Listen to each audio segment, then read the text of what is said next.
On Target Institute presents a teaching from the Men on Target small group curriculum. Now with today's session, On Target founder Vince D'Acchioli. Hello men, how you doing? And welcome to Session 30 in Module 4, dealing with understanding the differences between men and women. This is A Man and His Wife, Part 2. If you remember in our last session, we explored the 4 different areas that we kind of have that help us understand our differences. And we unpacked 3 of the 4 and left this one, which goes all the way back to the Garden of Eden and talks about the different fears and needs of men and women as a result of the curse that happened in the garden. It all started there, guys. Let's start by reviewing the story and picking it up in Genesis 3:16. To the woman he said, I will greatly increase your pains in childbearing. With pain you will give birth to children. Your desire will be for your husband, and he will rule over you. Now, guys, let me caution us there. Rule over does not mean lord it over. And so it's very important that we understand that.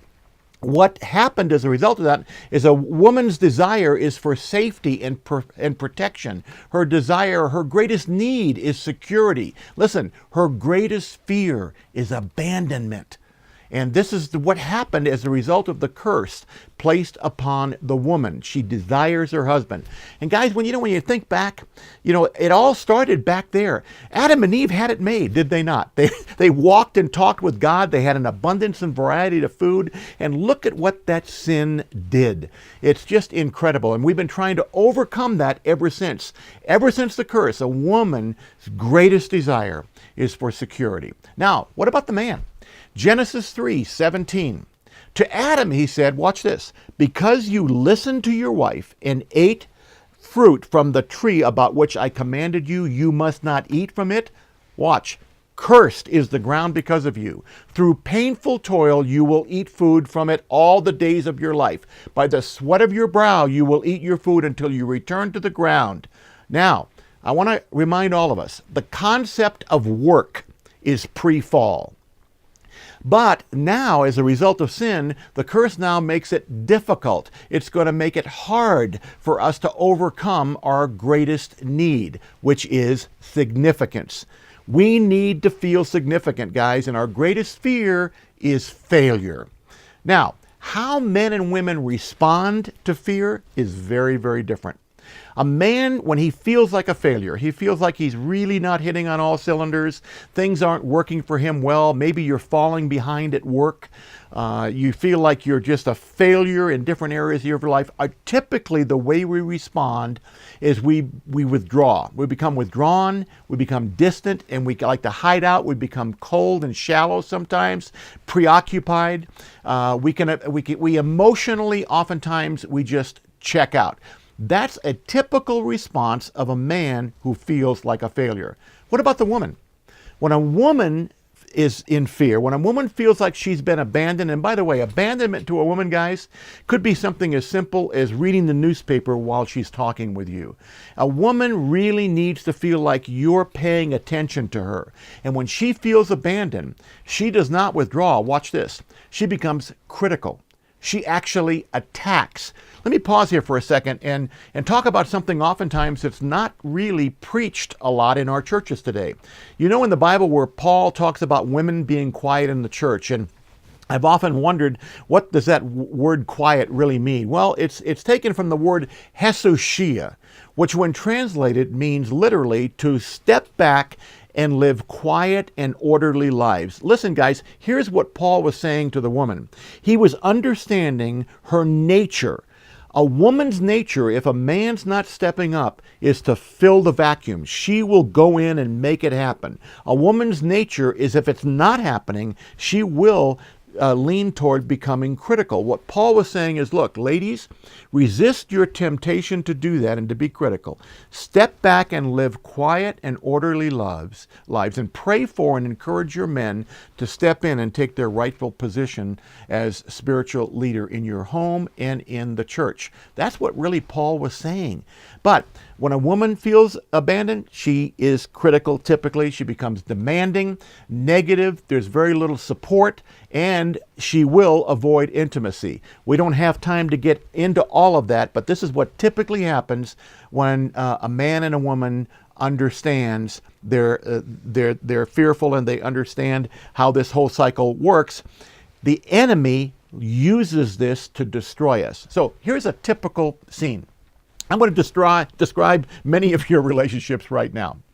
A woman feels like she's abandoned. So what does she do? She attacks you. She attacks the man. When a woman attacks the man, what happens? What does a man do? When he feels like a failure, he withdraws. When a woman withdraws, when a man withdraws, what does the woman do? She feels abandoned. When she feels abandoned, what does she do? She attacks. You can begin to see this is a vicious cycle. It's a no-win cycle. Okay? And so, listen, guys, the sign of spiritual maturity in a relationship is when we understand this is going on and we step in and we do something about it. Whose job is it to break the cycle, guys? I know we're reluctant sometimes to admit this, but if you want to be the spiritual head of your home, it's your job to understand this is going on and to step in and break the cycle. Now, I'm not saying that the spouse can't do that as well. There have been times in my relationship with Cindy where she has understood before me that this is going on in our relationship, and what she'll do is say, okay, wait a minute, the enemy is getting us here. Let's stop for a second, grab hands, and we pray through it.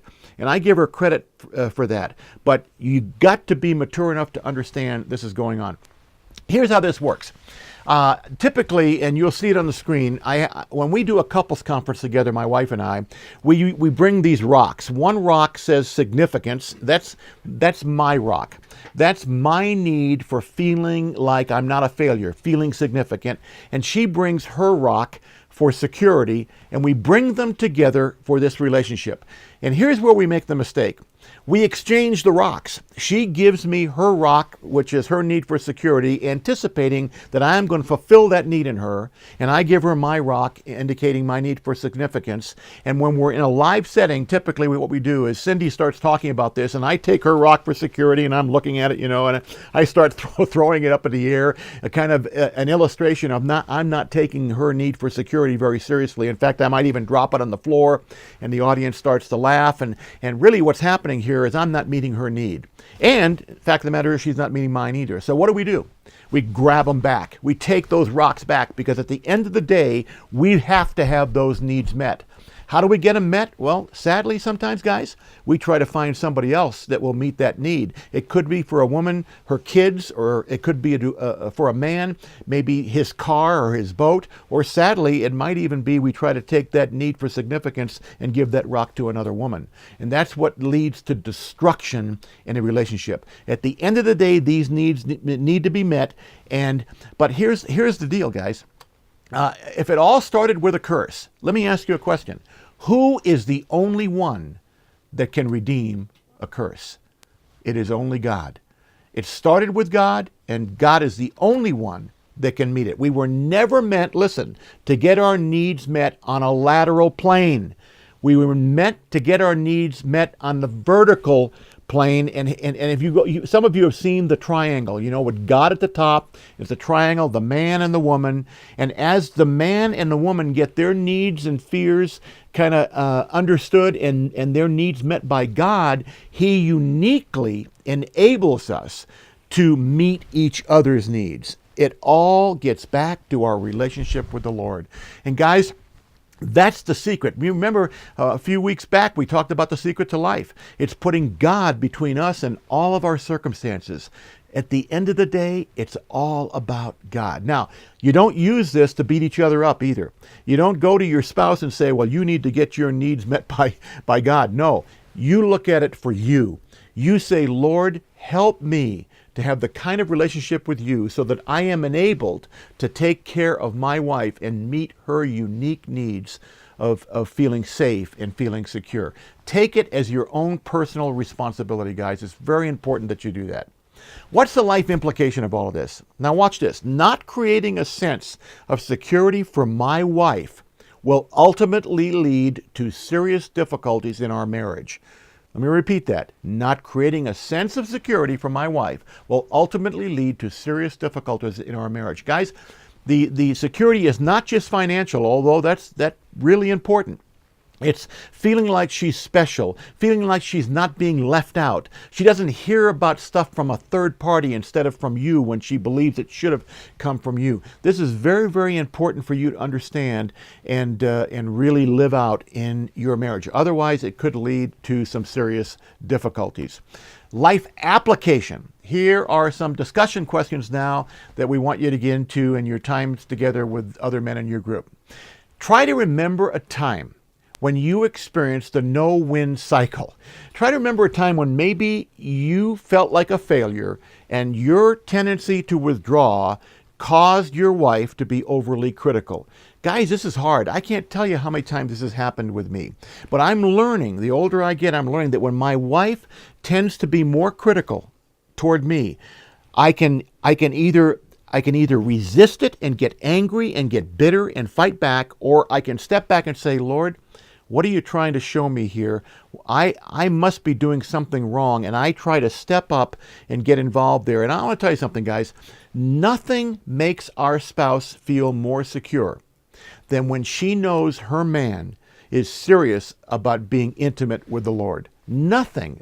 When they know God, nothing makes them feel better than when we step up to the plate and they see us spending our quiet time and getting serious about spending time with the Lord. That makes them feel so good. So I want to encourage you that when this happens, to really go to God first. But talk about maybe a time when this may have happened in your relationship. And then number 2, what practical things can I do to create a sense of security for my wife?